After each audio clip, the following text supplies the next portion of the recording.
Stop it. Welcome to Counterpart After Hours, where we have a little more time to kick around kind of in a laid-back fashion, the stuff that we didn't get to during the broadcast program alongside the panel, which are still yucking it up. I was just going to say that red light comes on. I'm trying to get the thing introed, and you guys are out there.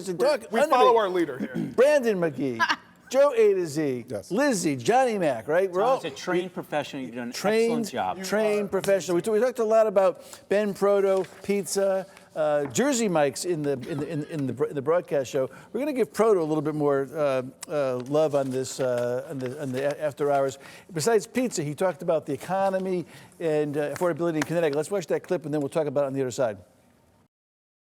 Tell me where the economy is going to be in November of 2026. Tell me where interest rates are going to be. Look, I understand there are a lot of people who don't particularly like Donald Trump personally, but when we look at the policies of Donald Trump, when we look at the Big Beautiful Bill, Connecticut is the fourth best state financially for taxpayers under the Big Beautiful Bill. There are going to be people in the state who are going to be getting tax refunds this year who have never had a tax refund in their life. I think that's going to drive a lot of things, and if we bring interest rates down, if we can contain a lot of what's going on in Washington, which will flow over to here in the state, I think you're going to see a different outcome in November, and I know we're going to have a different outcome next November.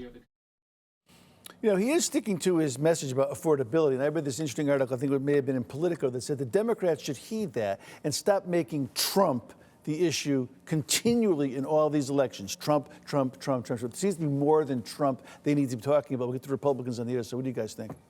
Look, I think Governor Lamont's entire history as governor has shown what he's done to make Connecticut more affordable. We had tax decreases. We did the multiple programs around this state with early childhood education, workforce development. Like, he can stand on that. I think Proto is going the only place he can go, and they've been picking on the utilities around the state of Connecticut with no real plan on how we're going to fix it. You almost got through an entire show without Pura. I know. Well, here we go.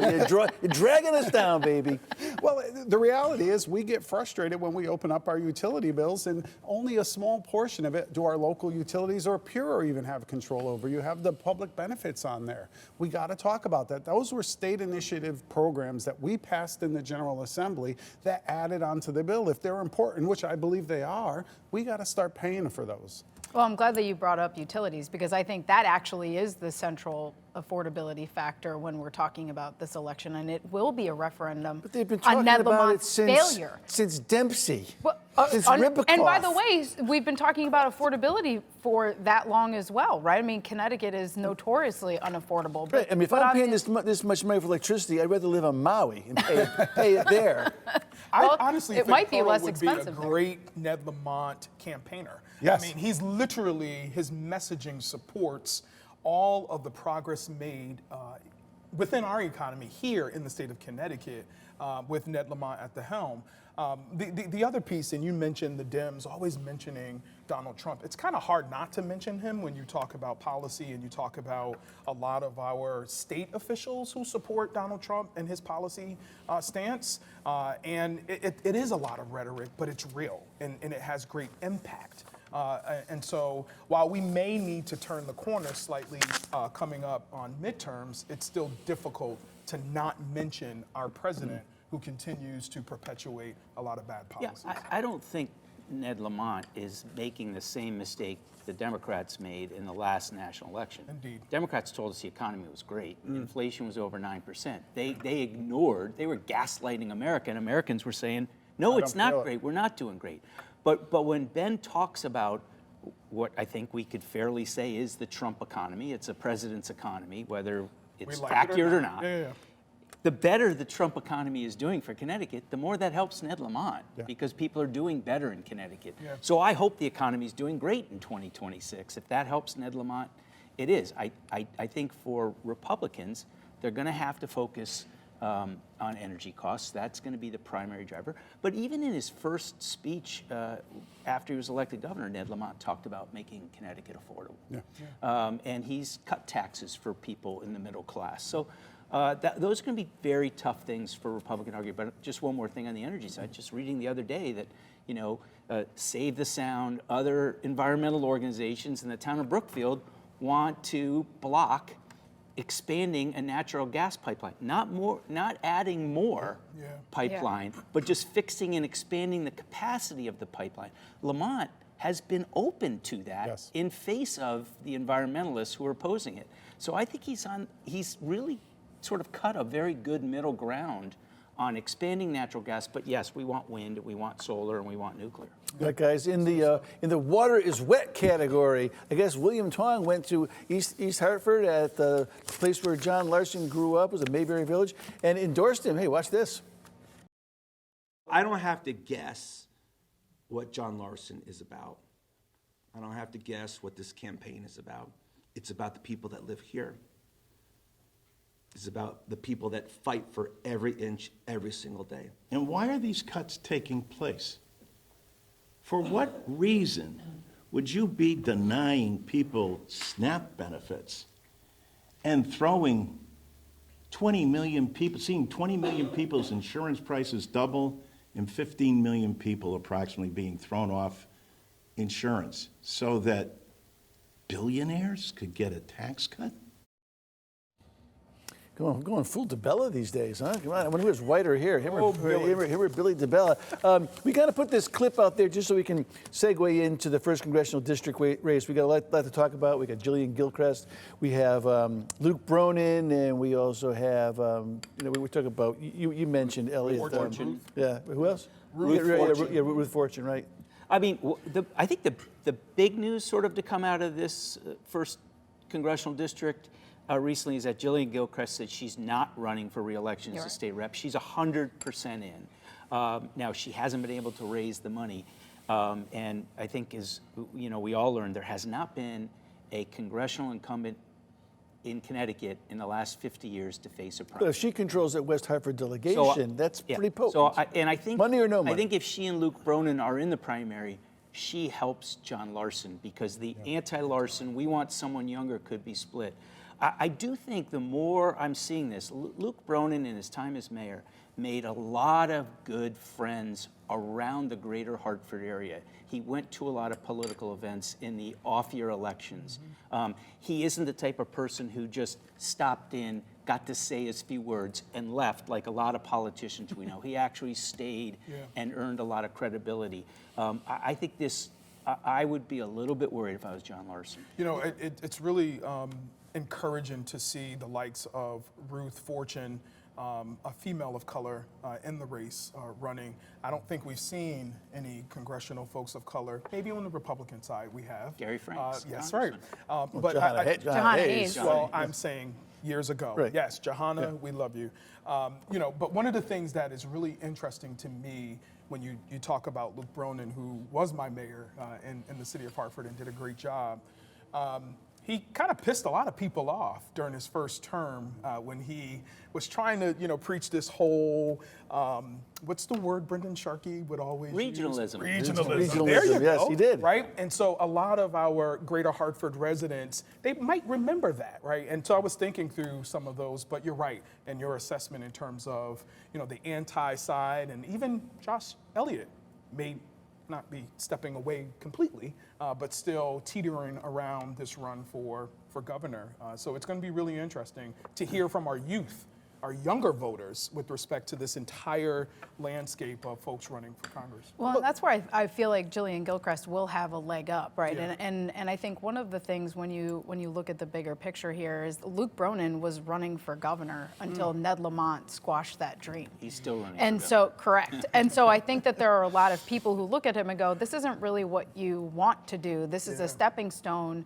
to something that you've tried to do and failed at doing. And so I think that for John Larson, as long as he stays on message, raises the money that he needs to raise.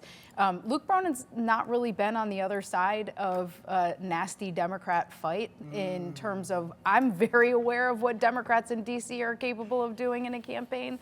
And John Larson has made a lot of very good friends on the Democrat side of the aisle in DC. If this gets into a knockdown, drag-out primary fight, John will have all of the firepower he needs coming out of the DCCC and the House Majority Project. I've been on the other side of those guys. they don't play nice. Yeah, and look, the amount of work that's going in, Jillian Gilchrist is working amazingly hard. I have great admiration for her and the effort she's putting in. Luke, as you said, has bounced around. He has met with people. He has a loyal following. The question that I was hearing from folks is John going to be up to the fight? And everything I've seen so far, he Clearly is. been up to All it. right. It's going to be very interesting. All right, guys, let's take a quick break. When we get back, we'll talk about healthcare issues in Connecticut. When we get back, don't go away. Hey, welcome back to Cap Report. For 150,000 Connecticut residents who get their health insurance on Access Health CT Exchange, last few months have been a roller coaster. On the heels of the government shutdown and the end of federal health care subsidies, Governor Lamont, lawmakers stepped in to provide subsidies of its own to try to stave off the massive insurance premium hikes and another extension to help customers navigate options maybe on the way. Watch this. If this gets confusing, and frankly, it's sounding pretty confusing out of Washington, we'll probably have to extend the enrollment period from January 30th to the end of February or either beyond. I don't have an objection to it. Obviously, individuals, we want to afford them the opportunities they may have regarding their health care options. But the Republicans' biggest rub, Joe Arsim, was that they're going to keep these things permanent, and it's not going to be a stopgap effort. Well, we just saw this past week that the House, in bipartisan fashion, had passed the subsidies again. It's on its way to the Senate. It's not clear what's going to happen there, and I think that's the big question. I really applaud Senator Harding and Representative Candelora for standing with the Democratic majority in the House and the Senate and the governor on this. This has real impact to the same people we're talking about affordability, the amount their premiums are going to go up. We all, I think on this panel, agree that having people enrolled in healthcare and getting access to preventative healthcare is better long term, not only for costs, but for our people of the state. I don't know where the federal government goes like this. It really feels like the proverbial Lucy in the football, and it has become more political than actually looking out for the people that need it the most. But I would not object to spending a substantial amount of money each and every year to ensure our residents have access to that program and health care around the state.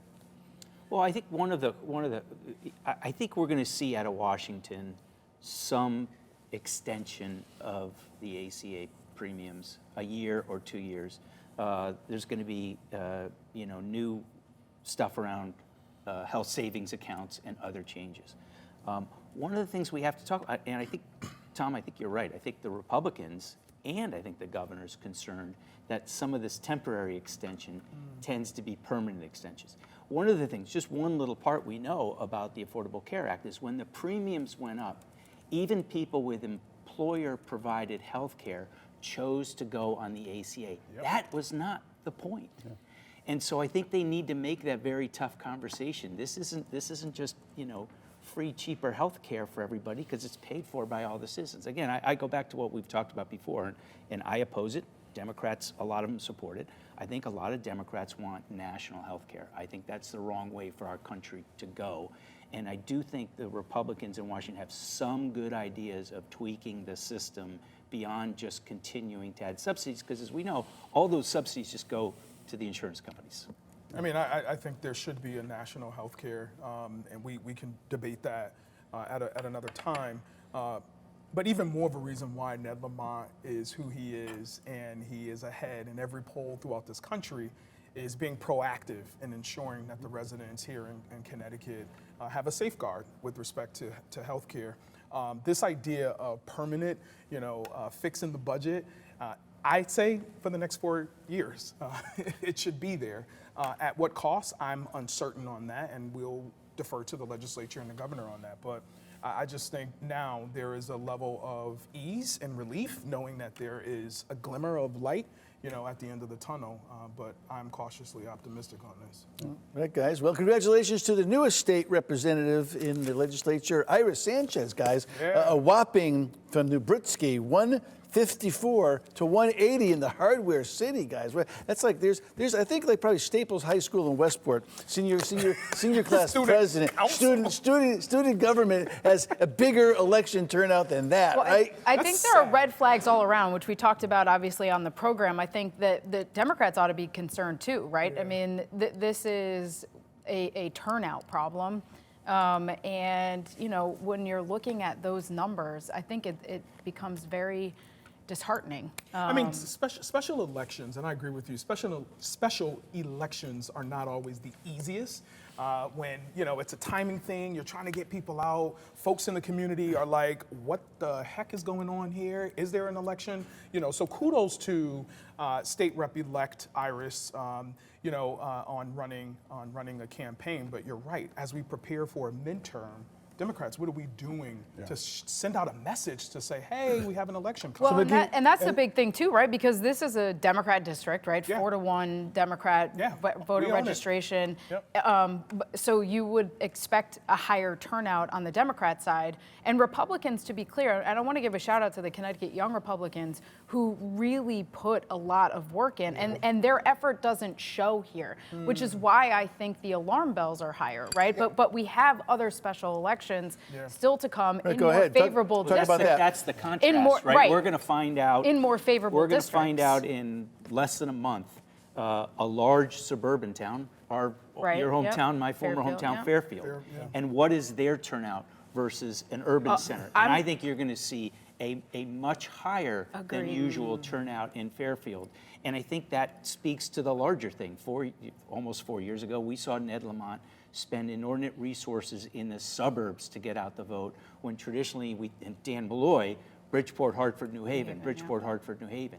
And that's sort of the changing voter face of the Democrats. Liz, where We're else? going to have that contrast. That's a really... And John, I just want to add to that point. If you look at the New Britain election on its own, it was 2 qualified candidates in our clean election program here in the state. So it was about $54,000. If you do how many voters actually showed up, it was $100 that was spent on each voter to get them to the polls. Crazy. That is not sustainable. Where else you looking at, Liz? Well, obviously, with the passing of Representative Kevin Ryan, I know a dear friend of yours, obviously there's a special election that'll happen there. I think that is another one where Republicans have an opportunity, and that hard work of those Connecticut young Republicans will go a lot farther because there are more Republican votes to go grab there. But this is another one. Look, I mean, Rob Russo won a special election in Bridgeport, right? I mean, you can flip in a special election. These are special circumstances. But I think the alarming thing was the work was put in, and it didn't translate, and that's what raises the red flag. The last minute we got here. What do you got? Yeah. So come north, depending on where you're coming from, there's been some names that have come out. There's Nathan Wollaston there in Kissel's district that has put his name in to run for state senate, and also some names that have been floating around. Ayanna Taylor out of Windsor, seeking to primary Douglas McCory. Miriam Khan also. Miriam Khan, a current state rep of the 5th, my former district. And so there's a lot of things happening and brewing in the greater Hartford community. So you're saying there might be an opening in your former district? You don't want that. I'm living my best life. You don't want to part of that. All right, guys, we're going to take a quick break and a break precedent with Capital Park. Talk a little foreign policy when we get back to it. Go away. Goody gumdrops. Yeah, how about that? Remember that. Well, welcome back to Capital Park After Hours. We're going to dip our toes in the world of foreign affairs, guys. Who is in favor of the Don Roe doctrine in this hemisphere, huh? Well, you know what's funny to me? The fact that Chris Murphy continues to say that our democracy is in jeopardy and democracy is being compromised and this and that, and yet in the Senate you had Republicans and Democrats together voting on this issue and bucking the White House. And so again, when we talk about rhetoric and we talk about how important this is, let us speak truth to power. Look at what's happening and be clear with the voters and with the public about how this process works. This is how it works. And McKinney, as we pointed out earlier, that Murphy was all in favor of getting rid of Maduro until Trump got rid of Maduro, and then all of a sudden he's not in favor of getting rid of Maduro. Correct. And actually, if you look at some of the CNN polling, before we went in and got Maduro and after, very few Americans were in support of military action in Venezuela. After it happened so successfully, thanks to the amazing men and women of our military, those numbers went up to even. And I think it's an interesting contrast. Why did Joe Biden put a $25 million bounty on Maduro if he didn't want him captured? Why did all the Democratic Democrats want him to go, and Republicans, if they weren't willing to do the work to get rid of him. And I think back to, Trump saying, we don't need new laws on immigration, we just need a new president who enforces our laws. Well, we didn't need any new plan on Maduro, we just needed a president to effectuate that. Now, this is fascinating because America first, we don't want regime change, we're not neocons. Is this regime change? I would argue no, because Maduro was not the legitimate regime. So the incredible work of the military, I'm not going to say the easy part, because it wasn't, but the hard part is getting democracy in Venezuela. And look, the whole part of this Monroe doctrine or whatever, I think is very legitimate. China, Iran, Russia, Hamas, Hezbollah are all in our hemisphere in Venezuela, using that as a base to weaken Latin America, South Central America, and the West. And I think we need to push back on that. John, I would just add this in look, the Venezuela discussion is very complex, right? 8 million people have left that country over 10 years. 70% of them live in obscene poverty, not just poverty, but obscene poverty. They don't have reliable services of like water, electricity. Hospitals. It's a third world country. It is awful. I'm afraid for the precedents it sets. Here we are on one hand trying to moderate China and Taiwan. We're trying to moderate Russia and the Ukraine, and not saying it's the same, but what is the message? Was that our place to do it? And should it have been checked by Congress? And do we have the faith in this federal administration to do right by the Venezuelan citizens? Are they going to just strip the resources, or are we going to go try to make the country better and clear up the corruption? I would just argue it's not a precedent. Okay. We went in and took out Manuel Noriega. We've had presidents Gaddafi. use the military for actions since I've been born. Everything with Trump is different. I think you make a lot of good points. I just don't think it's fair to say this is a precedent. We've done this before. All right, guys. Before we leave in January, there's some big news from Dr. Oz and RFK Jr. Let me read some headlines. Reuters: Americans should drink alcohol in small amounts, says Dr. Oz. Newsweek: Trump administration officials say alcohol drinkings can be healthy sometimes. AP: Oz calls alcohol a social lubricant. Just don't have it for breakfast, guys. Goody goody gumdrops. There goes dry January.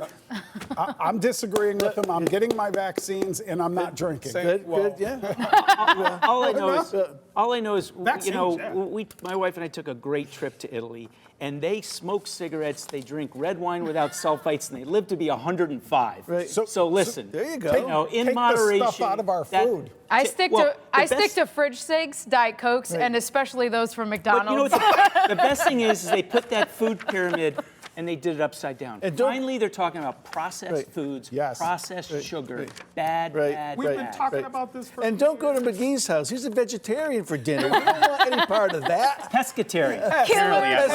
Killer tofu. That's what, swordfish steaks. Hey, what's for dinner, Brent? Oh, more swordfish steaks. Got some salmon tonight, right? Swordfish. How did you end up on the The bottom steak of of the sea. Oh, God. Steak of the sea. this? Shout out to Tuna's the Ion chicken in of the Middleton. sea. Meanwhile, you have Airsimwitz at like Jessica 3 Simpson. squares at McDonald's, That's I'm right behind you getting my Diet Coke.